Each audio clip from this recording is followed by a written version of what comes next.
તો વાત કરીએ છોટાઉદેપુરની તો છોટાઉદેપુરના બોડેલી પોલીસ સ્ટેશનમાં મોડાસર 3 રસ્તા રોડ ઉપરથી 1.97 લાખનો ભારતીય વિદેશી બનાવટનો દારૂ તેમજ 2 ઇસમને છોટાઉદેપુર જે લોકલ ક્રાઇમ બ્રાન્ચ દ્વારા પકડી પાડવામાં આવે છે। ત્યારે બોડેલી પોલીસ સ્ટેશનમાં ગુનો રજીસ્ટર કરાવી કાયદેસરની કાર્યવાહી હાથ ધરવામાં આવી છે।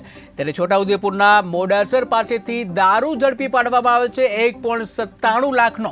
1.97 લાખનો વિદેશી બનાવટનો દારૂ છે તેને ઝડપી પાડવામાં આવ્યો છે કે જ્યાં લોકલ ક્રાઇમ બ્રાન્ચ દ્વારા 2 ઇસમની ધરપકડ પણ કરવામાં આવી છે। ત્યારે આ અંગે ગુનો રજીસ્ટર કરાવી કાયદેસરની કાર્યવાહી હાથ ધરવામાં આવી છે કે જે ઠેર ઠેર જે વિદેશી બનાવટનો જે દારૂ જે છે પકડી પાડવામાં આવતો હોય છે। ત્યારે આ સાથે જ છોટાઉદેપુરના બોડેલી પોલીસ સ્ટેશનમાં જે મોડાસર 3 રસ્તા છે ત્યાંથી 1.97 લાખનો ભારતીય વિદેશી બનાવટનો દારૂ છે તેની સાથે 2 ઇસમોને પણ છોટાઉદેપુર લોકલ ક્રાઇમ બ્રાન્ચ દ્વારા પકડી પાડવામાં આવે છે કે જ્યાં બોડેલી પોલીસ સ્ટેશનમાં ગુનો રજીસ્ટર કરાવી કાયદેસરની કાર્યવાહી હાથ ધરવામાં આવી છે।